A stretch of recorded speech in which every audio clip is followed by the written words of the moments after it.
as we know already, is peace, which particularly in the Christmas season of 2020 is an interesting topic. It's also a brave one to do just before a church business meeting as well, but that's another story. Anyhow, when you think about it, when the pandemic was rolling out and we were starting to understand how it was going to affect churches, I remember one of my friends at our association meeting saying, I think this has the potential to be one of the most divisive things for church families that we've ever had to deal with. And I'm happy to say I think we've not experienced that at Renaissance, but I definitely have seen where it's been challenging for churches with the two different views, kind of threatening to create discord and a lack of peace within church families. We just saw a big election, if you happen to have noticed that in the media recently, and this statistic is interesting. I heard this just in the last week that a record number of Americans of all time placed a ballot for Joe Biden. Most people that ever voted for a candidate ever. Second most all time, this last election, the people that put a ballot in for Donald Trump. Well, that's an example of divisiveness, right? You think about how many numbers are represented in that, and there's two different sides. And our theme this Sunday is peace. But the peace theme in Advent, as we saw in our video, is about a different kind of conflict and a different kind of togetherness. And that's what I want to think about a little bit this morning. It's all kind of wrapped around the name that Jesus is given directly by God. Now, I was told that on Christmas Eve, the 24th of December, 1962, when my mother realized she was going to have a baby probably on Christmas Day, she had all along been determined that this baby's name was going to be Christopher. And then, because she thought, that sounds Christmassy. It's going to be born on Christmas Day. I'll name him Christopher. And then I was born, and I had red hair, so my mother claims also she was just kind of coming to and finding out whether she had a boy or a girl. So, once she came to and saw that I had red hair, she's like, oh, well, you can't name him Christopher. For some reason, this was logical. So she did what every parent does that's out of ideas and, well, we'll just call him John. And that's how I got my name. So, basically in our day and age, in our time, it's not unusual then that there's little more than an anesthetic drug buzz as the reason behind how your name was chosen. But I did some quick research once into North American First Nations people and their names, because they have some pretty cool names. And they're pretty serious about naming in that culture, and people end up with way cooler names than John or Bob, and they get things like Running with Deer or Great Big Red Sky or Dances with Wolves. And I read one guy's joke. He said, in my tribe, the tradition was the first animal that the parents see after you're born is how you get your name. So he said, my Indian name was therefore Squatting Dog, because that was the first thing that his parents saw, Now, in Hebrew culture, the naming of something was to exhibit authority over. So way back in Genesis, those Genesis stories that we refer to so often, we see Adam being given the task of naming the animals. It was all part of displaying his being created in the image of God to have dominion over creation. So he was given the task of naming all the animals. When you named a child in Old Testament times, you wished for him to grow into the characteristics that you were giving him in his name. So that's the idea of a name being a vision for what the child might become. Or sometimes it was given as a blessing, hoping that the name you give the child would end up being a blessing on that child that they would take with them. Or to honor an ancestor. But Jesus' naming story is significant, and it's important for our Advent theme today of peace. If you have a Bible with you, in Matthew chapter 1, we're just going to take a look at the naming story around Jesus' birth. This is how Jesus, the Messiah, was born to his mother. This is in verse 18. Mary was engaged to be married, or your translation might say betrothed, to Joseph. But before the marriage took place, while she was still a virgin, she became pregnant through the power of the Holy Spirit. Joseph, her fiancé or her betrothed, was a good man and did not want to disgrace her publicly, so he decided to break the engagement quietly. It's interesting. Sometimes we point out, Joseph knew what the right thing to do was here. He could not go through as a righteous man with this wedding, but he was a kind one, and he didn't want to bring extra shame on her, so he was trying to figure out the best way to do what he knew he had to do. And God intervenes from him doing the wrong thing. As he considered this, an angel of the Lord appeared to him in a dream. "Joseph, son of David," the angel said, "do not be afraid to take Mary as your wife." He had to be told, this won't be a wrong thing for you to do. You don't have to be afraid of this, Joseph. For the child within her was conceived by the Holy Spirit. And here's the naming part. "And she will have a son, and you are to name him Jesus, for he will save his people from their sins."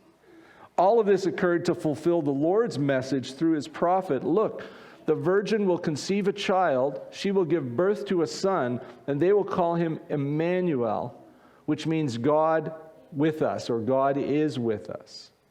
When Joseph woke up, he did as the angel of the Lord commanded and took Mary as his wife. The lines of authority are drawn here in Matthew chapter 1. Sometimes we've studied you can just grab a chair anywhere there, Lois, or somebody can get Lois a chair. There's the whole genealogy story at the beginning of Matthew, which is all about establishing paternity. Who's Jesus' parentage and all of that, and also his authority. And this passage right now hangs on to that theme of parentage.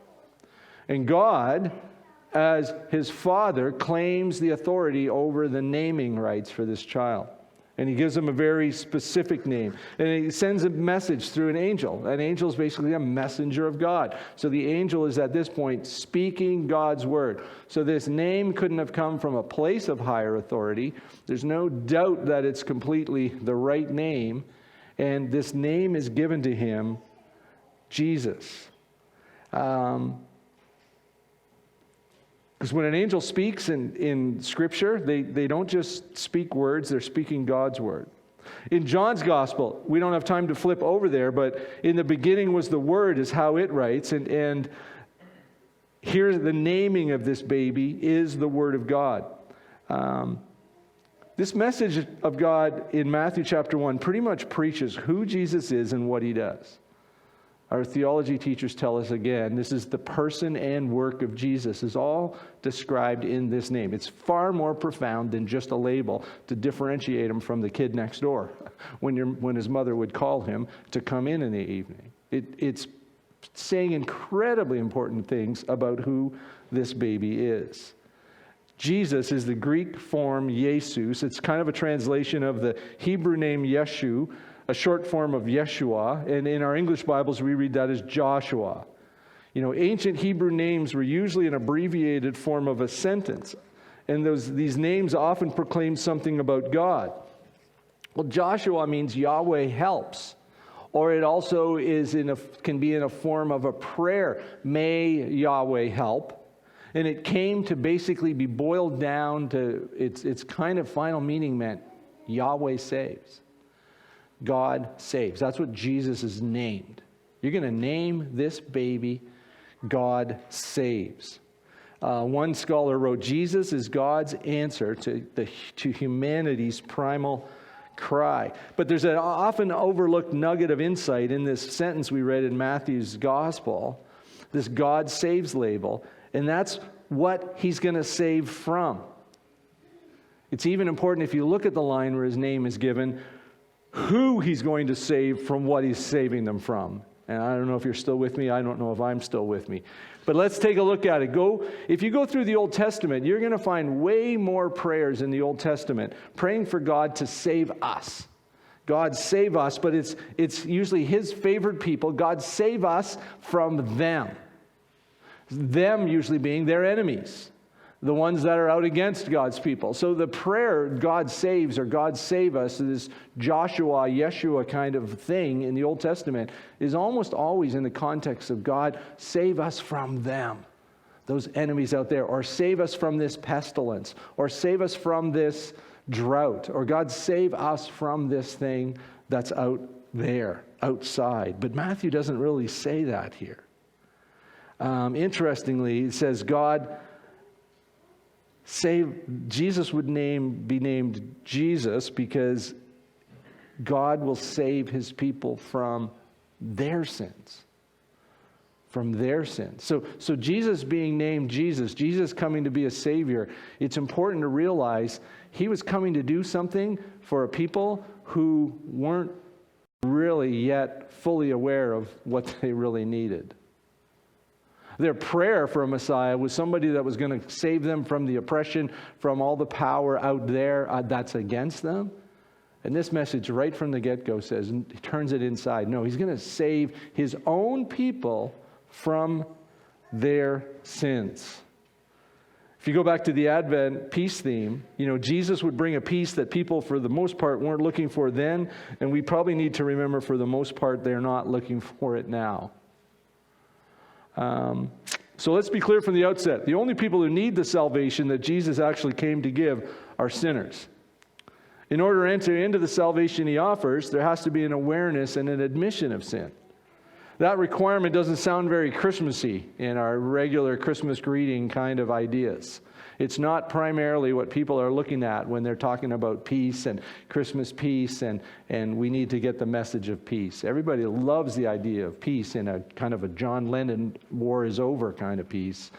But this idea of peace with God because of our own sin, it's not something that a lot of people are looking for, and it's something that we need to remind ourselves.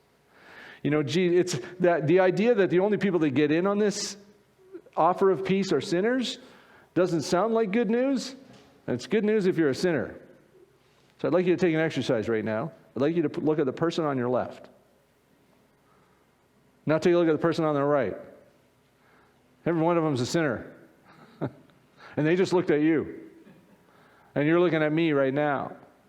So this is good news for all of us, that Jesus came to save us from our sins.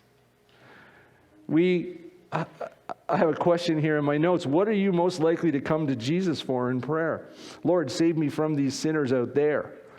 Or is it save me from my own sin? Save me from the coronavirus, or save us from the one virus we were all born with at birth? The second name given to him is Emmanuel.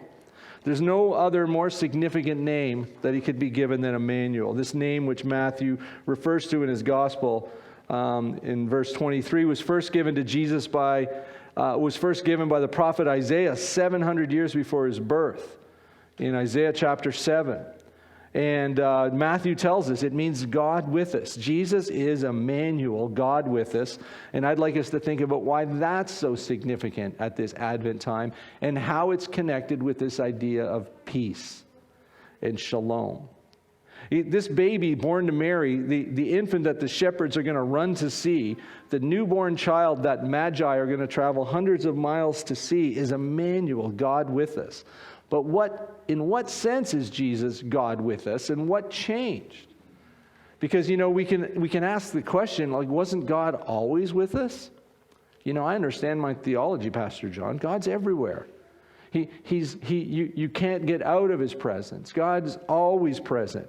In Jeremiah chapter 23, Jeremiah says this, Am I a God who is only close at hand, says the Lord? No, I'm far away at the same time. Can anyone hide from me in a secret place? Am I not everywhere in all the heavens and the earth, says the Lord? In Jeremiah 23, verses 23 to 24. We would say in our theological language that the Creator God is omnipresent. He's everywhere, all the time. Yet there's this emphasis in this naming of Jesus that you're going to call him Emmanuel, God with us. When Paul preached to pagans in a place called Lystra, he reminded them that God had always been with them. He'd been giving them witness of himself by providing them with rain, fruitful seasons, giving them food and glad hearts. God's always been with his creation. He's everywhere, showered all mankind with blessings despite their sin. So God's always with us. How is it different that Jesus is called God with us? The birth in Bethlehem, Emmanuel, God with us, takes on a whole new meaning. Because in this baby Jesus, God is with us not merely to bless us or in the sense that he's merely working through Jesus to help us, provide for us, guide us. No, when we sing about that little Lord Jesus asleep on the hay, that's God with us, asleep on the hay. He's there. We've read some pretty long creeds in the last fall, getting through to Advent. And what did they all focus on so much? Was this miracle of Jesus being fully God and fully man. God with us in this special way. That's where I started referring to 1 John. In the beginning was the Word, and the Word was with God, and the Word was God. He was in the beginning with God, and all things were made through him, and apart from him nothing was made which was made. And the Word became flesh, or became human, and dwelt among us, and we beheld his glory, glory of the only begotten of the Father, full of grace and truth. So the true message of Christmas should stagger your imagination, because something changed here. The second person of the Trinity, the only begotten Son, the Father, Son of the Father, the eternal Word, our Creator, wills to clothe himself in our nature. I'm quoting now, and to become man, our brother, one of us, God himself lies in the manger, completely human, completely divine. Why does mankind need God with us? This is where it gets a little tricky. Because there's still a sense that God was not with us. And this is this idea of the effect of our sin. And I said anybody that wants to get in on this piece has a sin issue to deal with. Listen to what God says in Isaiah chapter 59. Behold, the Lord's hand is not so short that it cannot save, neither is his ear so dull that it cannot hear. God's basically saying, I'm available. I could be right there to save you. I am right here and would be able to hear your prayers. But listen what he says. But your iniquities. This is where Matthew gets this. He will save his people from their sins. But your iniquities have made a separation between you and God. We call that a wall of separation. We're going to come back to that in Colossians at the end today. And your sins have hidden his face from you so that he does not hear. Those words were written to God's covenant people, that there was a problem. There was a separation that they had created by their sin. That whole chapter is worth cycling back to if you want to make a note and go back to Isaiah 59 and in some Bible reading even this afternoon. It'll end in verse 20 with this: the Redeemer will come to Jerusalem to buy back those in Israel who have turned from their sins. Here's the peacemaking idea.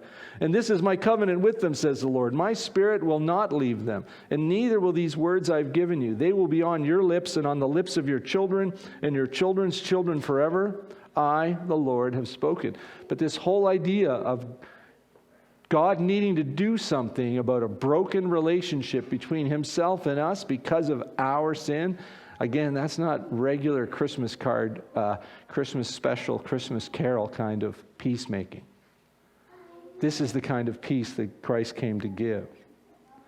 The scriptures pronounce in no uncertain terms that every human being stands guilty before God. Not only of misdemeanors, but untold felonies. In 1 John 1, we read, if we say we have no sin, we deceive ourselves, and the truth is not in us. There's a lot of deception out there. There's a lot of, it's no big deal. It's okay. You know, you're fine. If we say we have no sin in ourselves, we deceive ourselves. In another place says, the Lord has looked down, this is Psalm 14, from heaven upon the sons of men to see if there are any who understand, who seek after God. They've all turned aside. Together they've become corrupt. There is no one who does good, not even one. And in James 2, God's word says, whoever keeps the whole law yet stumbles in one point, he's become guilty of it all. So why does the human race need God with us? What changed? Even though God is omnipresent, We need it because we've separated ourselves from him. That was what our video talked about shalom completeness. We were not able to put it all back together. Shalom is something they're praying for in the Old Testament. And now this one comes who brings shalom, brings peace. The plain truth is that without God with us, we're incomplete at best. For no matter what we do in our arrogance, no matter what in our arrogance we like to imagine about ourselves, we're creatures. We didn't will ourselves into existence. Now we don't owe our existence to our superior intellect or our will to survive. And we're creations. Beautiful, complicated, intricate creations fashioned by an all-powerful creator who's revealed himself to us as our God. And he's revealed himself to us as three divine persons and one divine essence, like we've talked about in our creeds.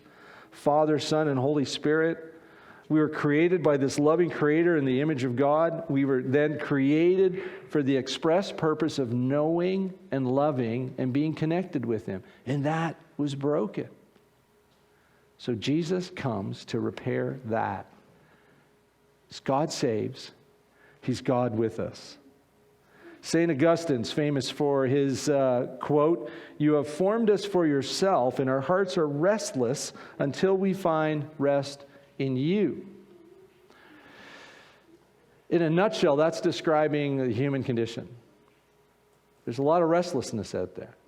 Basically, we were created to have, remember all of the visuals in the video of like a beautiful wall with all the bricks there. Well, if these bricks are missing, if this brick is missing, men and women do whatever it takes to try to fill that hole. That's pretty much a lot of what our drive is, what drives us as human beings. You'll seek to find a replacement to make the gnawing emptiness go away. And sadly, in our men's group, one of our guys in our men's group talked about a conversation he had with a man going door to door and knocking and trying to share his faith, where the guy said, "What are you talking about, a void and emptiness? Look at my house. Look at my car." He even said, "Look at your car." He's like, "What do I need? I got it great. I don't need anything." Well, that man's in an even sadder situation, because he's become satisfied with lesser things of something that only God can fill. Some call how they cope with this their man's drive to succeed. Some people call it finding themselves. Some people are chasing self-actualizations. And it's all trying to fill the void left by the absence of our Creator. Some people try to make the emptiness go away with romance, relationships, family, and friends. Some people throw themselves completely into a career, hoping that'll give their life meaning that it missed. Some people find themselves obsessively buying one thing after the other, trying to find fulfillment. Some turn to the dark side of drugs, alcohol, crime, all kinds of things, all to drown out the emptiness and lack of meaning in their lives. We need God with us, because without him we have no shalom. We don't have this peace. We can have a kind of a peace. There's kinds of peace that you can find in this world, but not the one. That's why we need God with us. Jesus Christ, our Emmanuel, because only he can undo what we've done. Only the one who created us in the first place can restore us again. Only our Creator can break down the wall of sin that separates his creatures from him. Only he can give our lives the meaning and completeness they were supposed to have. Only God with us can rescue us. Our video ended with a passage in Colossians. And I'm going to read that now. I'm not going to make a lot of comments about it. I'm going to try to make no comments about it, but I sometimes fail at that. And it's from Colossians chapter 1. And now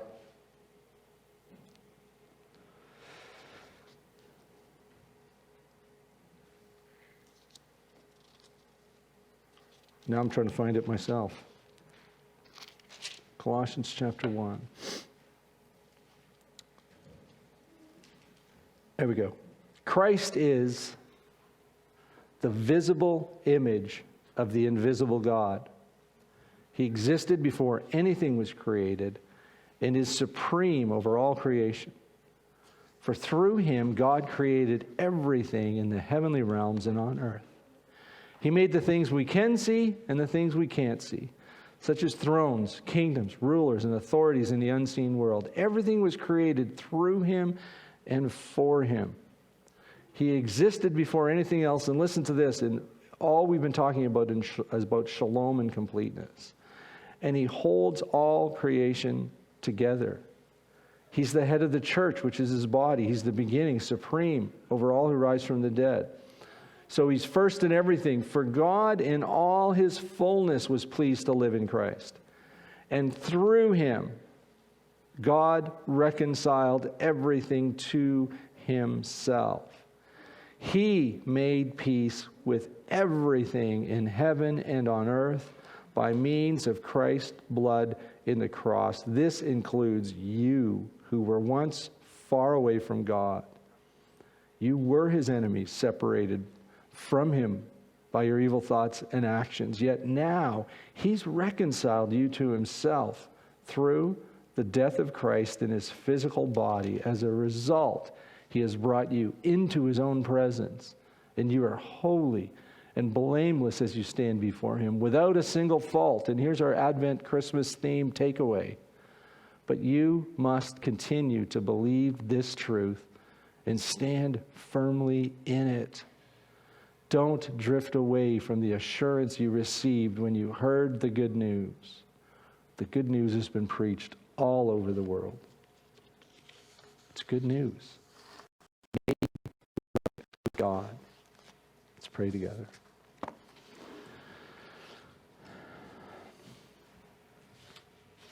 Heavenly Father, we thank you for the peace that could come only from you. We acknowledge our part in building that wall of separation that your Son tore down.